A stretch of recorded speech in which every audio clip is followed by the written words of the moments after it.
Israel Iran সংঘাতের সবশেষ পরিস্থিতি নিয়ে আলোচনায় স্টুডিওতে আছেন সহকর্মী নাদিম মারজান। নাদিম, আপনাকে স্বাগত। ধন্যবাদ আলী। নাদিম, আপনি জানেন ইসরায়েল ইরান সংঘাত আজ ৮ম দিনে এসে পড়েছে এবং এ নিয়ে কিন্তু বিশ্বব্যাপী নানা তোলপাড় শুরু হয়েছে। তো আমরা সবশেষ কাতার ভিত্তিক সংবাদ মাধ্যম আল জাজিরা প্রতিবেদন থেকে যেটা জানতে পেরেছি, ইসরায়েল কিন্তু পরপর হামলা চালিয়েছে এবং লেবাননেও আজ হামলা চালিয়েছে। তো হামলার সবশেষ পরিস্থিতি আমাদের জানাবেন। আলিফ, আপনি জানেন দীর্ঘদিন ধরে ইরান ইসরায়েল এরা ছায়াযুদ্ধ চালিয়ে এসেছে বা প্রক্সি ওয়ার, কিন্তু এবার তারা সরাসরি যুদ্ধে জড়িয়েছে এবং সেটা 7 দিন পেরিয়ে টানা 8 দিনে চলে এসেছে। তো আমরা সর্বশেষ আজ যেটা দেখতে পেয়েছি, তেল আবিবের প্রাণকেন্দ্রে তেল আবিবের দক্ষিণে বেরশেবায় ক্ষেপণাস্ত্র হামলা চালিয়েছে ইরান। এতে বেশ কয়েকজন হতাহত হয়েছেন এবং ক্ষতিগ্রস্ত হয়েছে বিভিন্ন স্থাপনা। পাল্টা হামলা চালিয়েছে ইসরায়েলও। ইসরায়েল ইরানের বিভিন্ন গুরুত্বপূর্ণ স্থাপনা, গোয়েন্দা সদর দপ্তর এবং শপিং মলেও হামলা চালিয়েছে। এ নিয়ে আমাদের কাছে বিস্তারিত কিছু তথ্য আছে, আমরা দেখে নিই।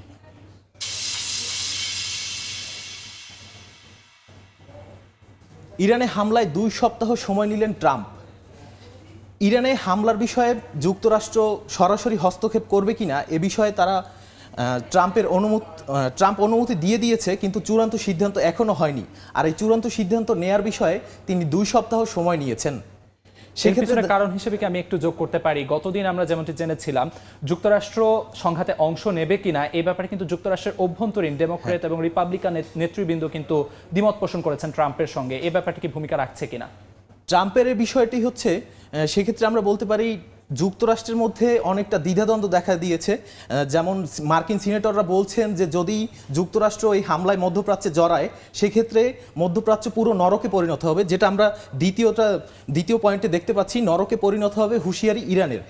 এটা ইরানও হুঁশিয়ারি দিয়েছে এবং যুক্তরাষ্ট্রের তরফ থেকেও এসেছে। এমনকি হোয়াইট হাউসের পক্ষ থেকে বলা হয়েছে যদি মার্কিন যুক্তরাষ্ট্র মধ্যপ্রাচ্যে জড়ায়, সেক্ষেত্রে খুবই ভয়ঙ্কর অবস্থা হবে, ভয়াবহ অবস্থা যেটাকে আমরা বলি। এবং তৃতীয় আমরা দেখতে পাচ্ছি উত্তেজনা হ্রাসের আহ্বান যুক্তরাজ্যের। শুধু যুক্তরাজ্য নয়, গত কয়েকদিন পরে আমরা দেখতে পাচ্ছি 2-1 দিনে যে বিভিন্ন দেশ এই ইসরায়েলের যে হামলার নিন্দা জানিয়ে আসছে। এর আগে সবাই চুপ থাকলেও তারা এখন কথা বলা শুরু করেছে। তো আলিফ, এ বিষয়ে আমাদের কাছে একটি প্রতিবেদন আছে, চলুন আমরা দেখে নিই। এদিকে ইরানে ইসরায়েলি হামলার প্রতিবাদে ক্ষোভে ফুঁসছে বিভিন্ন দেশ। বৃহস্পতিবার ভেনেজুয়েলার কারাকাসে বিক্ষোভ করেছেন দেশটির প্রেসিডেন্ট নিকোলাস মাদুরোর সমর্থকরা। সংঘাতে যুক্তরাষ্ট্রের সম্পৃক্ততার অভিযোগ তুলে রাস্তায় নেমেছেন লস অ্যাঞ্জেলেসের বাসিন্দারাও। তেহরানে দ্রুত হামলা বন্ধের দাবি জানান তারা। রাজপথে মানুষের হাতে হাতে ইরানের পতাকা আর সর্বোচ্চ নেতা আয়াতুল্লাহ খামেনির ছবি। ইসরায়েলি আগ্রাসন বন্ধের দাবি সবার কণ্ঠে। স্থানীয় সময় বৃহস্পতিবার ভেনেজুয়েলার রাজধানী কারাকাসে বিক্ষোভ করেন শত শত মানুষ। প্রেসিডেন্ট নিকোলাস মাদুরোর সমর্থকদের এই বিক্ষোভে ছিলেন ইরানি রাষ্ট্রদূত আলী চেঘনিও, ছিলেন ভেনেজুয়েলার সরকার দলীয় অনেক নেতাকর্মীও। দ্রুত ইরানে হামলা বন্ধের দাবি তাদের। ইরান দেখিয়ে দিয়েছে তেল আবিব অজেয় নয়। আমরা ইরানকে সাধুবাদ জানাই, তাদের আত্মরক্ষার অধিকারকে আমরা সমর্থন করি। এদিকে ইরান ইসরায়েল যুদ্ধে যুক্তরাষ্ট্রের সম্পৃক্ততার অভিযোগ তুলে রাস্তায় নেমেছেন লস অ্যাঞ্জেলেসের বাসিন্দারাও। ট্রাম্পের নানা পদক্ষেপেরও সমালোচনা করেন তারা। বিক্ষোভে অংশ নেন যুক্তরাষ্ট্রে বসবাসরত ইরানের নাগরিকেরাও। ওয়াশিংটন ভিত্তিক একটি ইরানি মানবাধিকার দলের দাবি, ইসরায়েলি হামলায় ইরানে 250-র বেশি সাধারণ মানুষ সহ প্রাণ হারিয়েছেন অন্তত 600 জন, আহত 1000-এরও বেশি। কাকুলি আখতার, সময় সংবাদ। আলী, প্রতিবেদনটি আমরা দেখলাম। প্রতিবেদনে আমরা যেমনটি দেখছিলাম, বিশ্বের বিভিন্ন প্রান্তে কিন্তু জনগণ ইরানের পক্ষে দাঁড়িয়ে মোটামুটি আমরা বলতে পারি ইসরায়েলের বিপক্ষে তাদের সমর্থনের ব্যাপারটি জানিয়েছে। এবং এ নিয়ে বিশ্ব নেতারা কি বলছেন? আলিফ, আমরা যদি আসি কথায়, সেক্ষেত্রে দেখা যায় যুক্তরাষ্ট্র সহ পশ্চিমা ইউরোপের যে দেশগুলো রয়েছে তারা সব সময়ই এবং সমর্থন দিয়ে আসছে ইসরায়েলকে। আর যুক্তরাষ্ট্রের নগ্ন সমর্থন তো আছেই, কিন্তু আমরা যদি যাই ইরানের মিত্র দেশগুলোর দিকে, সেক্ষেত্রে দেখা যায় রাশিয়া, চীন, উত্তর কোরিয়া এরা সরাসরি হস্তক্ষেপ না করলেও নীরব সমর্থন দিয়ে যাচ্ছে। সেক্ষেত্রে উত্তর কোরিয়া যেটা বলেছে যে উত্তর কোরিয়া জানিয়েছে যে ইসরায়েল একটি বলতে পারেন মধ্যপ্রাচ্যের ক্যান্সার, এমন হ্যাঁ, কথা কিন্তু ক্যান্সার। উত্তর কোরিয়ার পক্ষ থেকে এসেছে। এক্স্যাক্টলি, এ নিয়ে আমাদের কাছে কিছু তথ্য আছে, চলুন আমরা দেখে নিই।